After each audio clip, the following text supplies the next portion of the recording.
Hey everyone, it's Marshall Atkinson. Welcome for another edition of Q&A with Alan and Marshall. Yeah, and I'm Alan Howe from Easy Way. Yeah, so hope everybody has finished the week in spectacular fashion. I know it's been a crazy week for me. I've been incredibly busy doing a lot of stuff, but I'm really happy it's Friday because it feels to me like it's almost the finish line. What about you, Alan? Yeah, it's been real good. Things are starting to open up, and even here in Michigan, where it is locked down like a Nazi concentration camp, there are still don't even get me started. I probably shouldn't have said that, but there are still companies that are open. I know you've talked to them, Marshall, and there are things starting to happen, and it's not just masks. There are people saying, no, I'm getting shirt orders. Businesses are coming, promos going big. And I think we can come out of this, Marshall. I know we were both a little worried coming out of this, and I'm actually very optimistic right now that we can come out strong. Yeah. So that's just my opinion. It's a good opinion. I think it really resonates. You know, I've been I've been talking with shop owners all across the country. I talk to a giant pile of them every day. And by the way, I spoke with our buddy Rick Davis a couple of days ago. Hey, Rick, if you're listening. And, he works for a shop in Nashville, Tennessee now, and they never even closed down. So. Yeah, that's what he was saying. He goes, they weren't extremely busy, but they were busy. They're getting there. I talked to him a few weeks ago. He's at was a Blue Dog Merch, I think, in Tennessee. So Rick's a great guy. Red FX.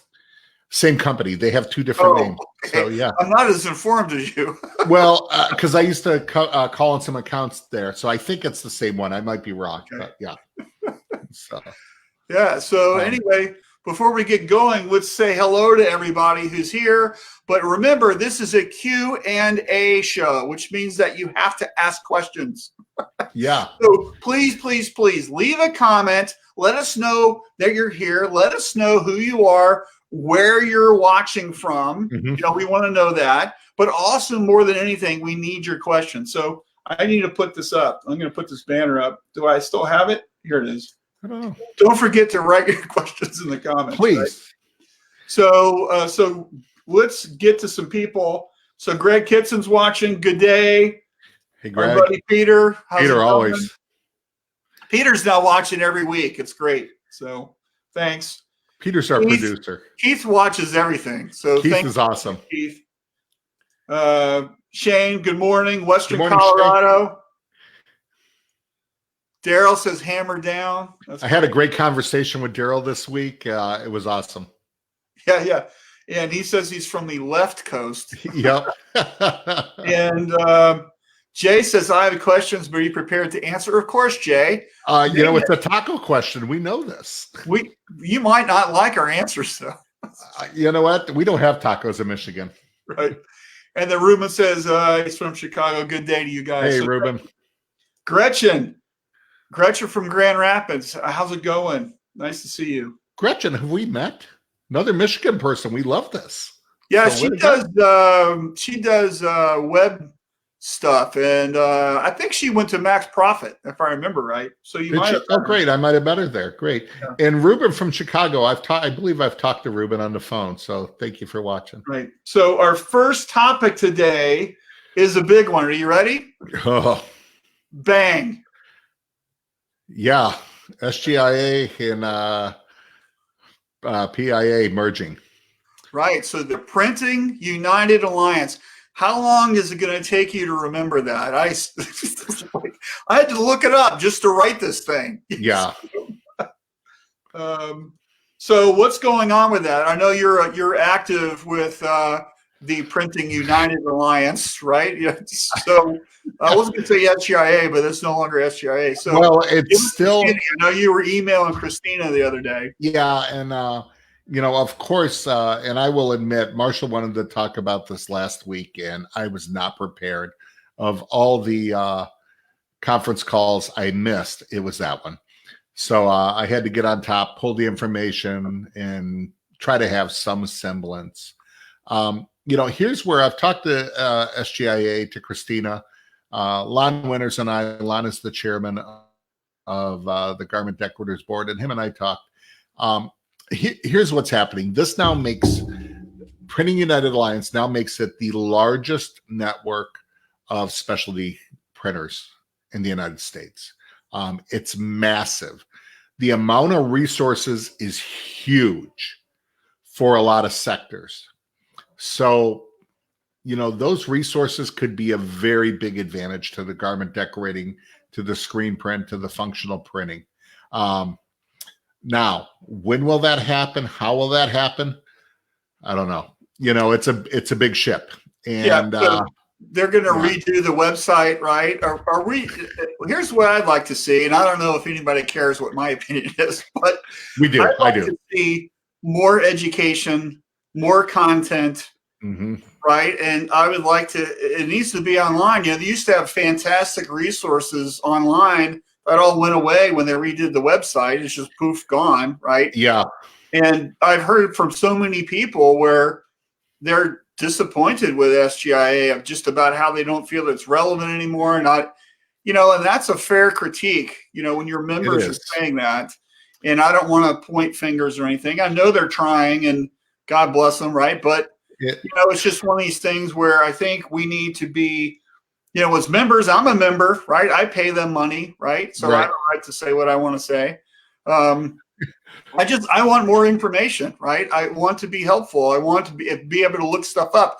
And they do fantastic stuff, like their wage survey every year is fantastic. I always look forward to getting that. I love that information. I love, I have actually helped produce webinars and stuff for SGIA along the way. And I've done a lot with them over the years. And I'm very interested to see what's going to happen with the new thing. Also, let's not forget about the expo, Printing United. I guess that's still functional, right? In Dallas, right? Yeah, it is. It's in Atlanta this year. Atlanta? Is it Atlanta? I think it's Dallas. Atlanta, right? Dallas was last year. Right now, it's still there, but it's up in the air with everything going on in our country. To be honest, I did ask that specifically. Right now, it's still there, but there's a lot of logistics. Let's say it does happen. What do you do about social distancing? How many people? Who's gonna fly there? So there's a lot of things they just don't know yet, and and I respect that. So let's be honest. That's why we moved our Shirt Lab or live event to next year. It's just because there's a financial aspect of putting on an event, and it's an our thing. It's a chunk of money, but for something like that, it's millions of dollars, and so you have to respect that and understand that. So, and I want people to know that you guys do have people in the industry you may not know, and we probably don't talk about this. Marshall, you did a lot of years on committees, and weren't you on the board for SGIA? Yeah, very shortly until I left Visual, and then they gave me the boot. Yeah, that happens because you got to be connected as a supplier or a printer. Consultant. No, you can't. But there are people that are listening. Greg Kitson is watching. He was chairman when I came on to the Garment Decorators. He was chairman and says a big supporter of it. Lon Winters, Ted Peacock from Chili Bears, Chris Bernay from Vapor Apparel, myself, Justin Lawrence from Oklahoma Shirt Company, Dominic Rosario from in Colorado. So you do have a voice. You do have people pushing, and I've missed a bunch of them. So they are there. We are pushing and trying to be a voice there. So don't think when someone says something, and we are there, and we are trying to. Well, it's really good to have an industry association that represents you. A huge fan of Marcy Kinter, by the way. She's incredible. Yeah, and so you really need that, and we need to voice, with the government, with regulations, with OSHA, best practices, safety, sustainability. That's I hang my hat on that all the time. So that's one of the things the merger does with PIA. It does give us a larger voice at Washington. So the printing. PIA was actually, they do have now, we have direct contact with the decorating lobbyists there to voice our concerns. So there's more resources. As a garment decorating committee guy, our job is to always be beating the drum to say some of those resources have to be pointed at us. How can we make it better? And Right. it's So that let's way. get to some comments. So Sure. Greg, he's a SGIA merger is addressing the vertical aspect of print decoration. I feel it's a good decision, but time will tell. Agreed. Printing United should be the go-to source for info. Again, time will tell. Yep. He has a lot to say. As a 35-year member of FJM, I'm sad to see the identity changed, but respect the concept. Yeah. So that's good, Greg. You know, it's so unusual for Greg to have a lot to say. But it's always good, though. It's always great stuff. So. Right. And, hey, I would love to hear, if Peter's still on here, a supply chain member, what his opinion is. And of course, maybe he doesn't want to post that publicly, but I'd love to get that reaction. I would too. I know from Easy Way, we've talked about it on shows, and we just don't know what's happening. Right now, we know what's going on now as a supplier. We do not know what's going to happen next week, next month, next year as these come up, and where your marketing dollars are. So it's all about being smart, and I think that's where a lot of suppliers are.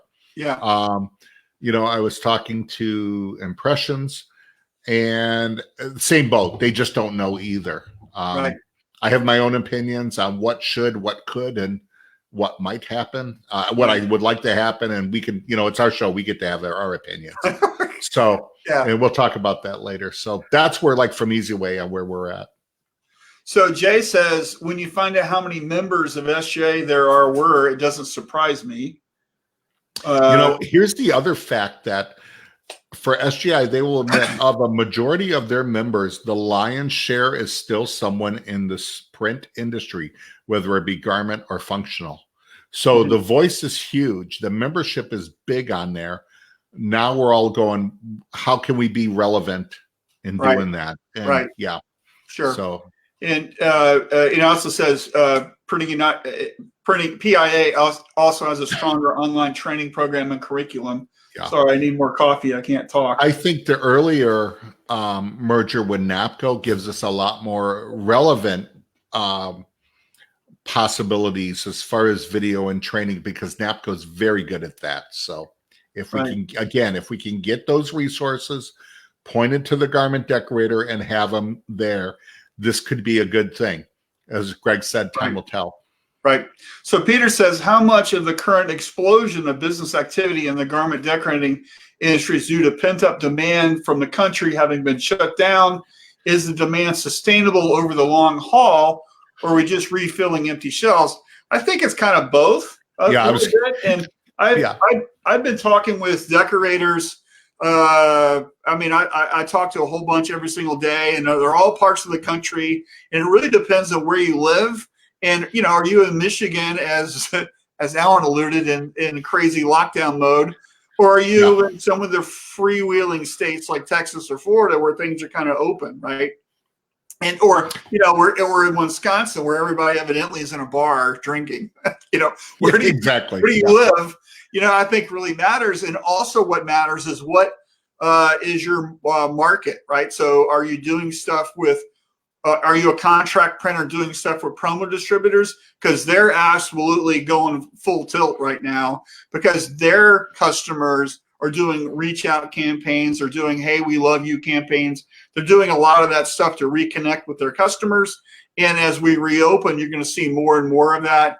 Anybody who's doing stuff for the music industry right now. So a lot of bands, are doing online concerts instead of touring. And so those merch fulfillment stores are going full tilt bozo, right? They are. And so if you're in that neck of the woods, you're doing a lot of stuff. If you're doing anything with business to business with workwear, so some sectors are closed down, but other ones are crazy. So if you're in your area, if companies are hiring, like food delivery or hospitals, or coronavirus stuff. I talked to a couple of shops where they're absolutely killing it with doing high vis safety vests for for workers when they do food banks and testing and that kind of stuff. Those people that stand out in the parking lot, the supply chain for that they're doing safety vests at 1,000 to 5,000 a clip with just a one color black word on the back, right? Right. So in your area, you could be looking at that. So Yeah. I think it really depends on where you are. Alan, and with your customers, what are you seeing when you talk to folks? I'm seeing a lot of the same thing, even here in Michigan, where a lot of things are still locked down pretty tightly, more in the state. I think Illinois is probably like that. There are people, things are still moving.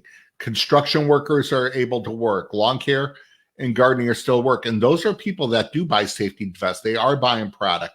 They are doing there. So business is coming. In northern Michigan, one client told me, he said, Michigan is a tourist state in the summertime, and it's a big part of it. So it's a little bit worrisome. There is he said an event, and I believe it's a festival in northern Michigan, and he just printed the shirts for him. He called him and said, "Are you sure?" He goes, "Yeah, we're going on with this one way or another. We're going to see whether it's 3 people or 300 or 3,000.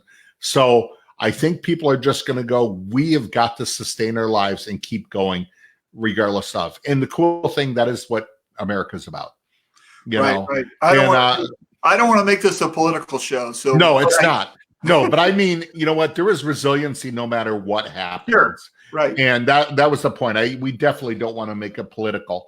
But that is what's happening. I'm also seeing, in Ohio, I think I said last week, one of the clients, he said, yeah, I got this big order from a yacht club right on Lake Erie. And I said, seriously? He said, Alan, summer's coming. People are going to be going on their boats. And it was Vapor Apparel. He goes, I didn't even print it. I had them do it. Right. We marked it up, and it was high-end stuff. So things are moving. Mm-hmm. Yeah. So I'm excited. On music, I talked to a large music industry printer, and he said the exact same thing. He goes, yeah, tours are not happening. Online stuff is happening still. Yeah. So for your customers, right, do they have an online store? Can you set up an online store? Can you do online store fulfillment? What do you know about that? Right. So if you need to be the expert, so if you don't really have a lot of working knowledge, this is the skill, this is the information that you need to acquire right now, and kind of have a plan. So as things happen, you know what you're doing, right? And you're not fumbling around with it, right? And we got some really good comments here. I want to get to some. So first, Peter says, don't know how much of the Printing United SGIA PIA merger will benefit the garment decorating industry unless sufficient resources are dedicated to our applications. I agree. And then our buddy Richard has this comment, which exactly when they redid that website, Richard, I was thinking of you. And when we were talking about this earlier, I was thinking of it, and he's right.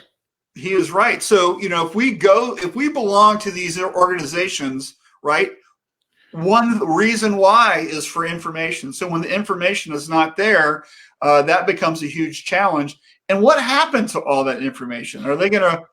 They still need it? Are they going to repost it? Do you know anything, Alan? I mean, not to put you on the spot, but they still have it. It is available. I mean, not online. They still have it to put it up.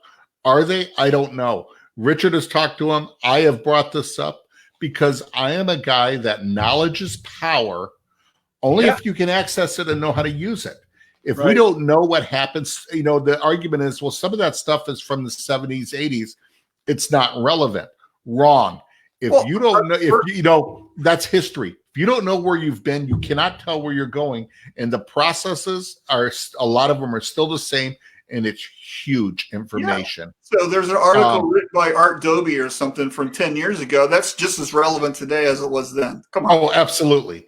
And yes, some of the stuff might not be used or products used, but I want to know if, what's the saying? If there's one thing man has never learned from history, is man never learns anything from history and doomed to repeat it. That's right. I'm not learning. Right. Yeah, I don't want to know. You don't care about that stuff. I wasn't the guy that started talking about tension and garment printing. Where I learned that from? Richard Greaves. Yeah. And you know what? The number one problem in garment printing still is proper tension. Yeah. It's still historical. And if not, you're going to have problems. And that information is there. I believe it needs to be there up and available. Yeah. So I agree, Richard. I just went on a tangent. Yeah, good. So Greg says lots of conversations with clients this week about new workflow and supply chain changes. It's going to be an interesting ride.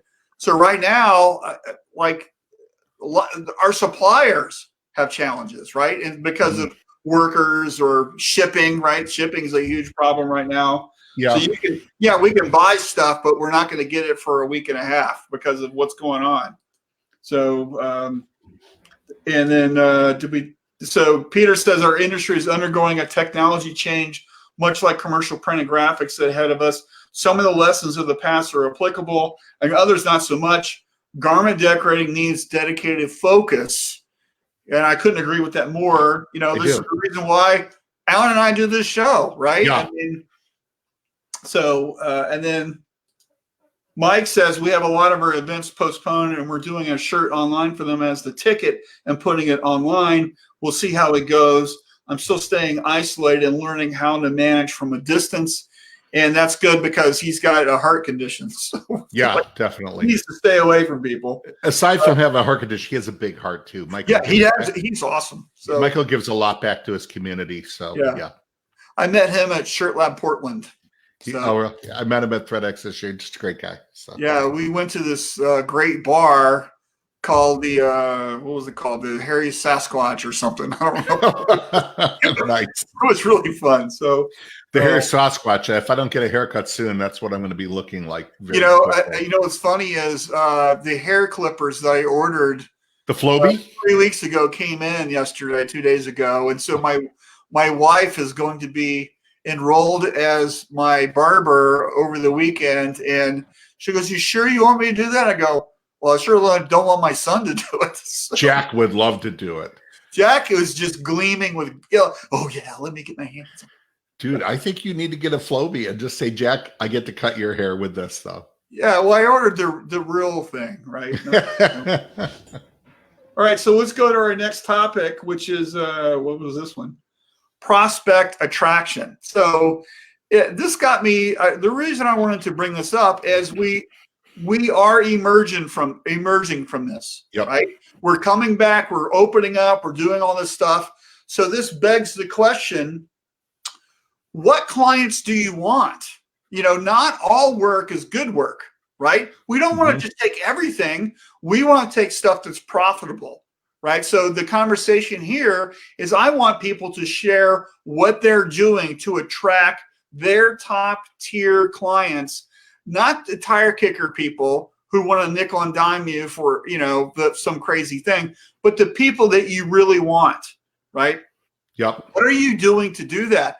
What's your lead generation? What are you doing? Are you preparing for that? Are you talking about it? Are you looking out 6 to 8 weeks from now and thinking about 4th of July, right? Or where's your brain right now? Is your brain just on what's going on Monday, right? Yeah. What are we doing today? What's got to ship today? Or are we really building the marketing engine for what we're doing, summer, August, right? We should be thinking about what is the world going to be like, for holiday, right? And and be really kind of thinking about that because our world has changed. It is. All right. And if you don't, so if you wait around too long, people are going to beat you to that. Yep. Right. So the reason I want to talk about this is what are people doing? I want people to share what they're doing, questions they might have. Let's open that up for discussion. So, yeah. I know this is the time, Marshall, I believe, on prospect attraction. If you have been in that, we talked about it before a few weeks ago when this started, now was not the time to hard sell. It was to be empathetic. But now is the time to take that empathy, those people you've been checking on, and start asking this question to those prospects you already have. What are you doing? Ask them. What are they doing to start thinking 3 weeks, 4 weeks, 6 weeks down the road? And now's the time to do that. You still don't want to hard sell it. We're still in a very weird area, and you got to almost take this case by case, I believe, and not push too hard, but you need to pose the question. Well, we need to be thinking about who do we want to sell to. Absolutely. Right. And what is, because, your customer that you might have, let's say they're an event, they're not having the event. So who are you pivoting to? Yeah. Right. We were talking before the thing started. That's the new keyword here is pivot. Right. We have 3 keywords from this pandemic in our industry. What did we come up with? Sanitizer, pivot, next normal, and sanitizer. And sanitizer and mask. Yeah. And mask. Yeah. So we got some good comments here, and Greg's totally going to blot us out. Hey, we can see over the thing, What is that? What is the cartoon from the World War II where the Kilroy, where he's like leaning over the thing, right? Yeah, Kilroy, right there. Yeah, Kilroy. Right. I had a history in the professional studio photography industry. Digital decimated that segment. Photographers had to migrate from selling pieces of paper to the services. Some people survived, and those that did not failed. Many of the family-based screen printers are not going to survive generational succession because the next generation does not see a future as a screen printer. The COVID experience will simply accelerate the demise of this business segment. And we'll give you a pass on spelling, Greg, because that's just an awesome statement. So I totally agree with that. And I just think here's where you got to rewrite your business plan and rethink things. And selfish promotion here. I'm publishing a book in 2 weeks about that. So, and Alan has our advanced copy. I haven't looked at it yet. I just got it last night. Yeah. So, and Mike says he's got a shirt off my back. He's featuring some thing. I'll have to look that up later. Hopefully, what is that, Mike? Let us know what that is. Daryl says knowing what my customer values. That's super important. Absolutely. And if you know what your customer values, there's your bullseye. Yeah. You know who to go after. And Peter, he totally agrees with us. Thanks, Peter. Said, doing things operationally well by helping customers help themselves. Yeah. That's great. That's great. So what else are people doing? When you're prospecting, what are you thinking about? Here's the other thing. Do you have a lead generation process? Something that you're doing every single day without fail, doing it every day. Do you have a process for that? Or maybe you're just reaching out to one person a day. That's a process. Right. What are you doing? Alan, what do you do? What is your process? You've been in sales for a long time. Share what you do. I know your boss is watching. Yeah, I know. Thank you. Not putting me on the spot. I am still a guy. I do things on the computer, but I also do lists too. So, I still have one of these, and, I'm not going to, there's a list of people I'm calling. So I am always making, who do I need to contact? Who do I want to? And then I'm adding things to it all the time. Right. I have started, with a program just the last couple of days with a program called Soapbox, where I can just make a quick video, sending them out to people and be in there for them. So I am still very much a list guy. I try to keep adding things, social media, to keep people coming. I have a call I have to do afterwards. I don't know who the customer is. We have had people from here where they will contact me. It's still going to be, my thing is, how can I be valuable to put myself above the competition right out there, where I'm going to go to Alan Howe as opposed to XYZ, right? Because I cannot just help them, with a product from EasyWay. I'm having trouble printing white ink. Let's go. How can I be of service there? Right. I think with anybody, I am not a great salesperson. EasyWay people watching, I did not say that. But what I feel like I do well is I try to be a good partner. Right. You can buy from anybody you want on the keyboard on there.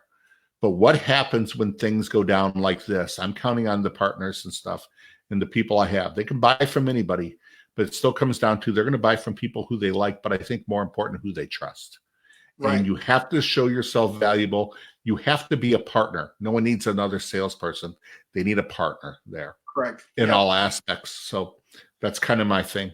Yeah, I totally agree with that. And one of my things that I help people understand with my coaching clients is what I call is return on intent. Yeah. Right? What do you intend to do today? And then by the end of the day, you should map out what tomorrow looks like. So let's say you're not working the weekend. Take the day off, Saturday and Sunday, have fun with your family. But on Monday, do you know what you're doing? Yeah. A Are lot you of hitting people it hard? don't. Do you know who you're going to reach out to? Do you know who your top customers are?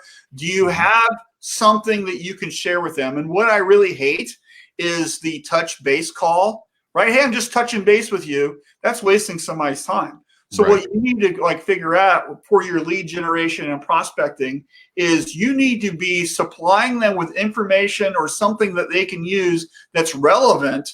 Hey, I wanted to let you know that we're doing this, right? Or, hey, I wanted to touch base with you. I hate that phrase. I wanted to touch base with you about what's going on so you have this information and we can do something and you can move your whatever your problems are forward, right? We want to solve this problem together. This is so much better than just a blank call where there's no real goal. So what we want to do is we want to establish there's a reason why I'm calling you. There's a reason why we need to talk.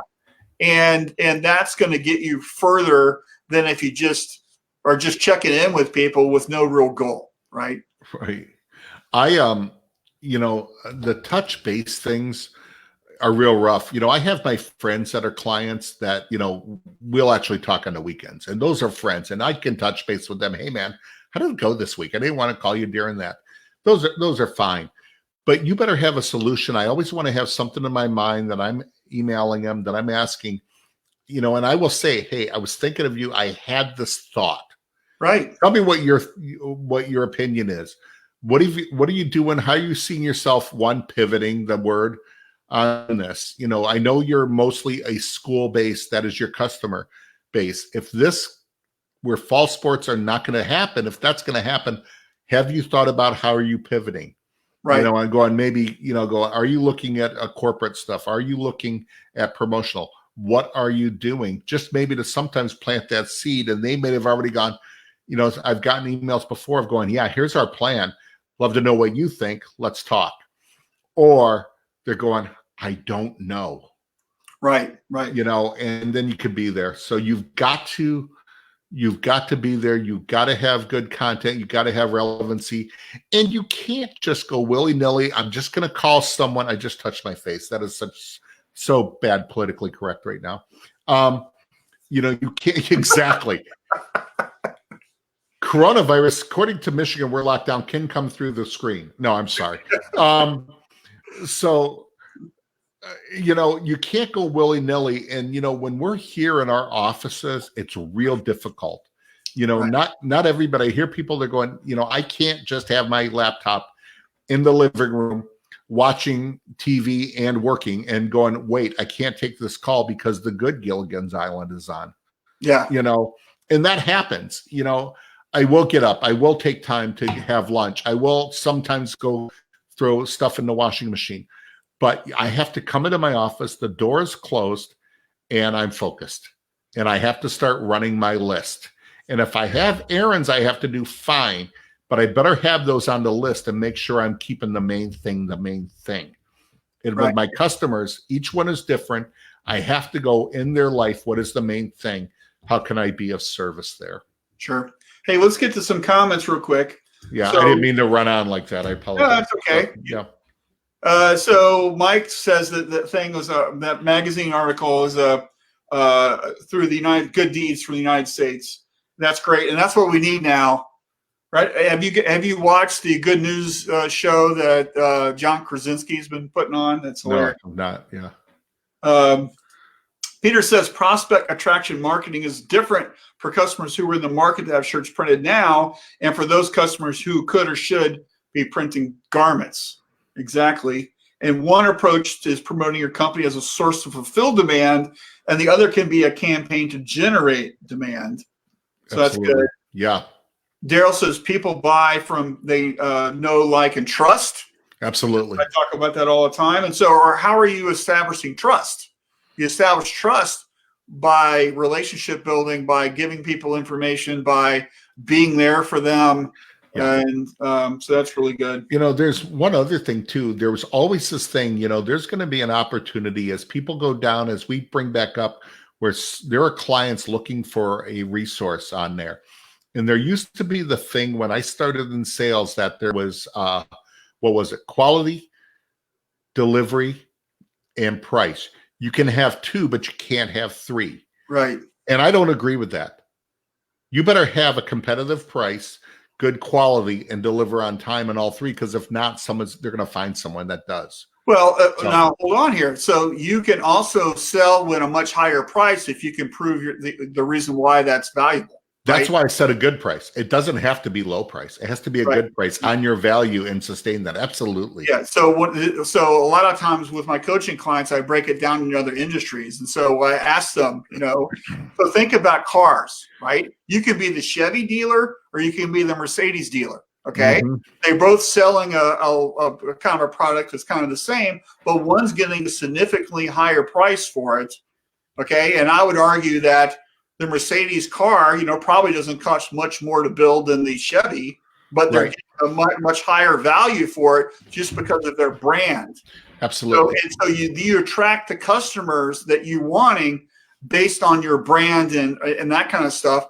And it's how you manage them. It's how you service them. It's how you think about them. All that kind of stuff is your brand, right? And so who do you want as your customers? I mean, do you want to be the Chevy guy or do you want to be the Mercedes guy? You can be whoever you want, but you have to build that with your company. And that's all part of your marketing, your process, your sales process, that kind of stuff. And we need to be conscious of that and thinking of that. Right. So Keith says right now is crazy because I'm doing everything, hoping to get my staff back soon, but has to justify the work to get them back. However, some of the Here for Good businesses are returning the love we gave them. 3 200 shirt orders from them, 2 last night and 1 this morning. Good job.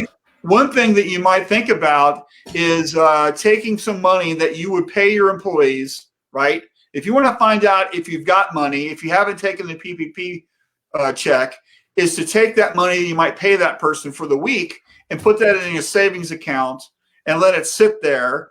And then did that create a huge hardship for your company? If so, you can take the money back. But if not, you do that for a week or two or whatever. And then guess what? You've learned that you can pay them. It wasn't a huge hardship.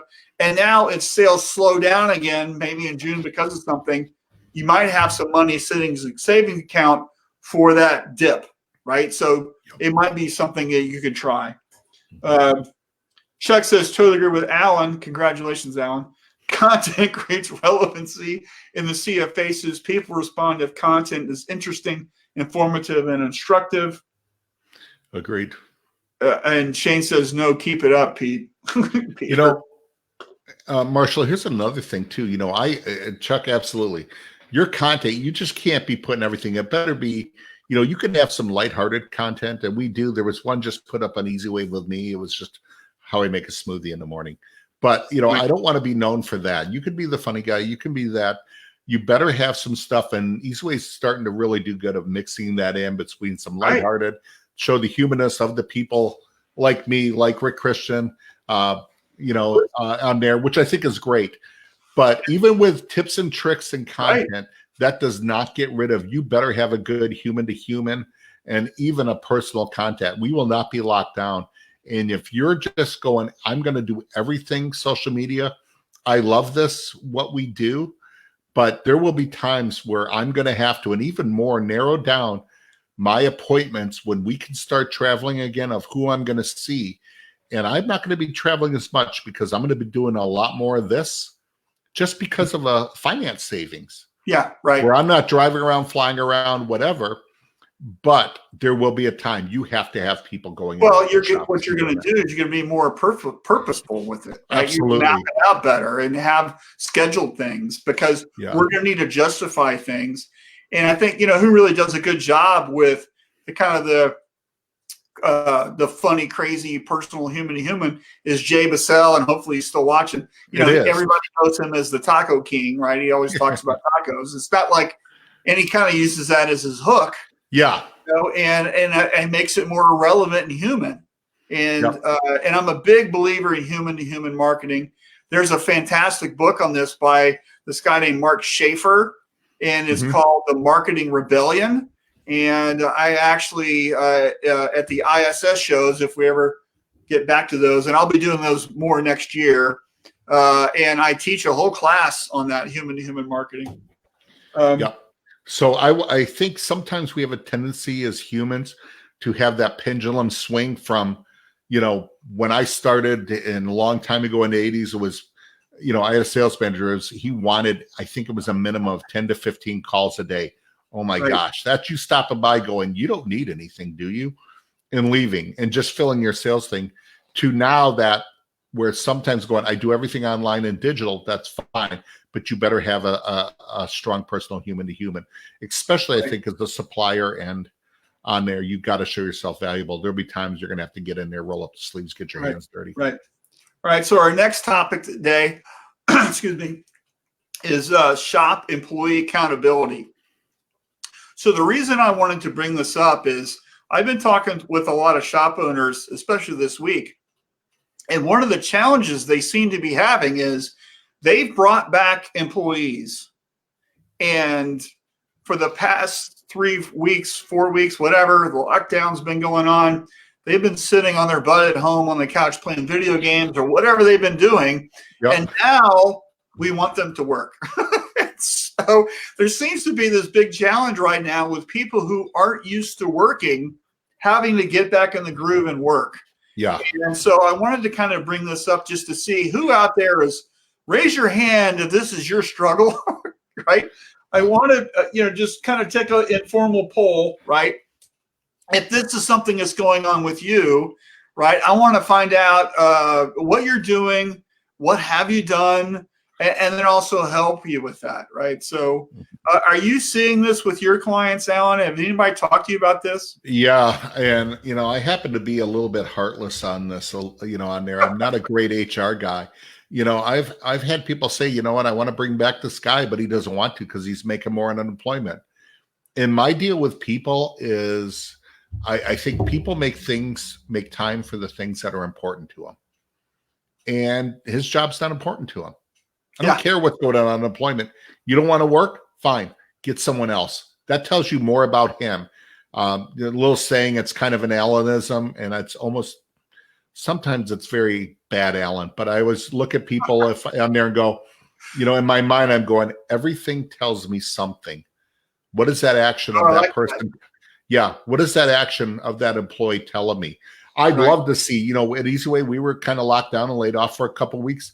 When we got called back, I would have loved to see John Schluter and Alex Mimosa's reaction going, what, guys, I'm kind of enjoying this time off, and I could have seen that email, Alex going, well, no problem. We can make it where you have all kinds of time off, that just does not enter my mind when people say that, that I don't want to go back to work. I blame my parents for giving me a work ethic. It's their fault. Right.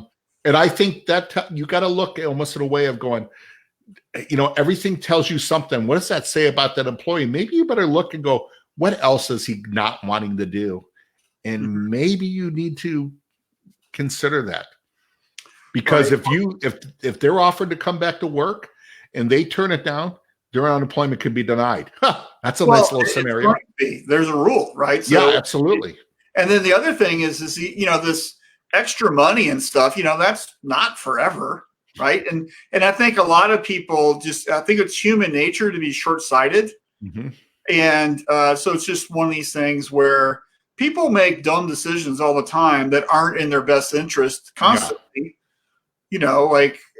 just because of who they are. And that's kind of a psychology thing, I guess, but, back when I was in college, I bartended. That's what I did for money, right? And people were crazy wasted on a Tuesday, right? And they had to go to work the next day. I've always thought, well, that doesn't make any sense. But I was happy as a bartender to get their tips. Yeah, absolutely. So I just think, if you're bringing back employees, what we need to be doing is be extremely clear about the expectations that we want. What does success look like? What is the performance level we need to have? we know there's going to be a period of a day or two or three where people have to get back into the groove. We know that when we bring back, they're going to see all their friends they haven't seen because we have friends at work, right? Right. There's going to be time where, hey, what you been doing? We know that, right? You have to let that happen because we're people, we're human, right? Yep. We're social animals. You have to let that happen. Yep. But there's going to be a time where we're working. What does that look like? Yeah. And I have been watching that excellent documentary series on ESPN about Michael Jordan and the Bulls, The Last Dance. I don't know if you've seen that, but last week's episode was all about when his father passed away or was murdered. Actually, he retired. I'm done with basketball. And he pivoted, right? He pivoted to playing baseball because he always wanted to try that. And, and he probably could have been a good baseball player. But they had the strike happened, and then that was the end of his baseball. And then he went back to basketball. And then when he went back to basketball, he wasn't the Michael Jordan level that everybody was used to. Right. And so, he was struggling. And I think that's some parallels to what's going on right now in our workforce. When we're bringing people back, they're not going to be at their A game. They might be high C, kind of B game for a little bit, and they have to get conditioned to get back up to speed. Agreed.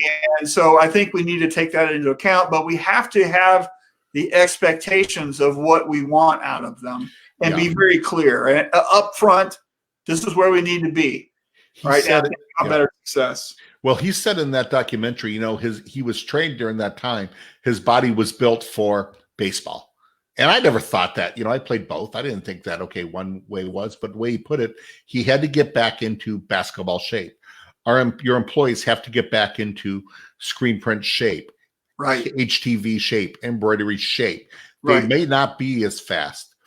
I'm also finding too, there's a couple accounts that as their employees have been gone, the owners and general managers have went old school and they're back there running a press. And some of the things that employees have a tendency to say are going, we don't like that ink. It doesn't work. When they come back next week, there's going to be a rude awakening. I know one shop that is, get ready. It's going to be silicone.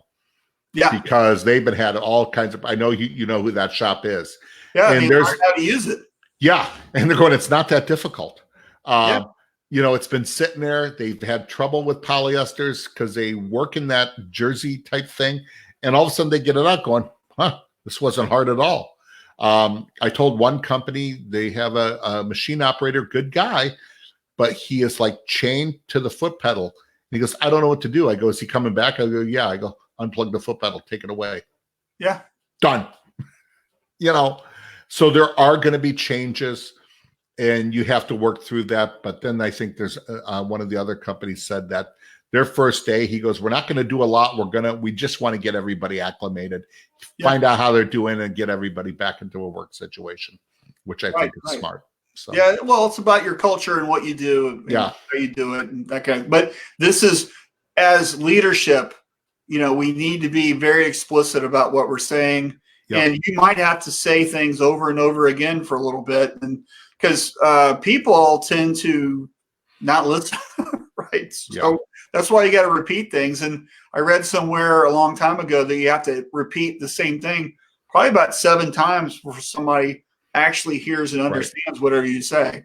So, so what are some people out there when you say it? Right, this is the first time they're hearing it. Well, you got 6 more in front of you. All right, in our last topic today, we're even on time. We got about 12 minutes or so, was dream clients. And I wanted to put this up here today to really, it kind of ties into that prospecting thing that we're talking about. Mm-hmm. As we're opening back up, right? We're opening back up. We've been wasting a lot of time on people who don't really make us a lot of money. Yeah. So you have always wanted to work with a certain client. Right now, we're not that crazy busy, right? Mm-hmm. What are you doing to be going after these people? Who can you name? Not you, but can you name your top clients that you have always wanted. And kind of be careful what you ask for. Maybe you get them. Right? But who do you want to work? Can you name these people and why? Right? What is because they're more profitable or there's some prestige, or they will buy from you during the valleys, because we always deal in this industry with peaks and valleys, right? Yeah. What is, so during your slow period, maybe they can fill in those gaps, right? These are these dream clients that we need. Have you identified these? And then what are you doing purposely to go after them? We should be thinking about that, building a process for that. What do you got to do? What are your thoughts on that, Alan? Well, I have, during this time, I made a list of about 4 major ones that is a company we don't have. One we used to have back in the day. And I have been reaching out to them and building relationships and doing that. And with one, I've actually have a proposal in. Going, okay, you know what? He said, Alan, I've told you we want to work with you and give it a shot. So let's see what we can do. And so that's working. I think part of it, sometimes in these dream clients, we get into a funk and get that narrow-minded where we're just going, you know what? Yeah, I've been there. I tried. It just doesn't work. Yeah, no, now it's a whole next normal. All bets are off. Let's go. And I've talked to some of them, said, look, I know you've had a very good relationship with XYZ. And I've said, but you know what, coming through this, everything, the way I feel is everything is up for grabs. And they're usually going, yeah, you're right. It's a whole different ball game out there. And so you got to start making that list of what you said at first, identifying who are they? Who are they? And if you haven't identified it, then you first base, identify it, and then just start running and going after them. And then I think the thing to think about is, what are you bringing to the table? Yeah. Right? What are you offering to them that's going to be attractive? Mm-hmm. And can you help them? And so do you know what their struggle is? What problem are you solving? Mm-hmm. Right? That makes it so much easier. And you can't just say, hey, man, I really would love to print for Nike. As somebody who's printed for Nike, let me tell you, you don't want to do that. So, you don't want to do that. Or Disney, right? Or any of these top people who seems like, man, that would be a dream client. Okay. What was the one I was thinking of? Abercrombie. Yes. You don't want to do that. I know people that do that, right? I know people that did that. And so, these people, right, they will run over you in a heartbeat. Yeah. But of course you're super crazy busy, but that doesn't mean it's a good thing, right? Yeah. So I think when I say dream client, I think we need to kind of identify who do we need, who is going to be profitable, right? How do you know that they're profitable, right? And I think sometimes a dream client could also be somebody who respects and is a good fit for your company. That's a pleasure to work with, right? That identifies you, and they're like, you're simpatico, locked in there, and it's just a breeze to work with them. Their orders come through with no problems. They fill things out properly. You don't have to chase them down for artwork or any of that stuff, right? So a dream client can be a lot about a lot of different things. So if you identified your touchstone points, it really kind of address that. I think this now is a really good time to do that, because we're not crazy busy. Right. And if we're going to come back as an industry, who do we want to be going after with mission intensity? Yep. Right. And I think this is a key time to be doing that. Yeah. And, I see under there, Daryl Garcia says, be a solution provider. Right. Yeah. You have to understand exactly and be a solution provider. And to do that, you've got to know where their pain point is. And sometimes your client doesn't even know what their pain point is. So the more you get to know them, know their process, know what their true values, sometimes you got to point out what that pain point is. They don't even realize they're bleeding from there. You almost got to be a doctor. Yeah, right. So, hey, we've got about 5 minutes. Time to squeak in one more question. Do it. Okay, so get it in. And while we're waiting for that, I want to talk about something. I guess, can you predict what I want to talk about? The start of baseball. Boom. Shirt Lab Summit. Better than baseball. Better than baseball. Way better than baseball. shirtlabsummit.com. So if you're watching right now, have you registered for your free ticket? If not, get over there and do it. Take care of that. So as of this morning, we have about 780, 790 people have registered. That's really great. Our goal is really to hit 1,000, I think, by the weekend. Yeah. I think we can do it. So if you haven't registered, get off your butt and go do it, right? And so what this is, incredible. if you haven't heard about it, okay, you're under a rock, but let me explain real quick. On June 1st through June 3rd, we're having an online education summit where we have over 30 speakers. I think there's 33 speakers over 3 days. Monday, June 1st is all about sales. Tuesday, June 2nd is all about marketing. And the last day, June 3rd, is all about operations. And so we found some of the best people in these areas, and we've interviewed them. And on these days, there's going to be content that you can watch Netflix style, where you can just binge watch all the content on those days for free. And it's up for 24 hours. And then the next day is going to be another group, right? So you can watch for free in any order. It doesn't matter. You watch whatever you want. And so we're doing a whole bunch of content like that. And we encourage you to go register. Of course, we have some fantastic sponsors and that kind of stuff. We couldn't have done it without them. And I know Peter's watching, Easy Way's watching. So thank you so much for your sponsorship for this. It's going to be a fantastic thing. This is not going to replace our live events that are going to happen. We've postponed them to 2021. Shirt Lab Dallas is going to happen on March 19th and 20th. And then Shirt Lab Chicago with the Women's Nexus, which is primarily focused on women leadership and entrepreneurship in the industry, will be June 5th. So, but this is an online event, and I think it's super worthwhile. You need to watch. It's free. I mean, you can't beat the price, right? So, anyway, we got some questions. Woo! Cora says hello. Hi, Cora. What we do now, Mike says, what we do now is going to have more of a dramatic impact on the future of our companies than we could ever imagine. Consider that we are farmers planting the seeds for future growth. What an awesome statement. We have to invest in the long-term viability of our customers and our companies, and we might have to scrape and scrimp, but slow and steady will win the race. Mike, you get the genius comment, golf clap, word from me today. And look, Easy Ways says golf clap. Well, let me say this on there, Mike. That is great. And as I was reading that before it came up, here's what came in. We have to be farmers planting seeds. Yes. But you know what? But I think we should have been planting. If you have been planting seeds with new people already, now's the time to start watering. And then you have to know, okay, now we're back to know the client who's your dream company.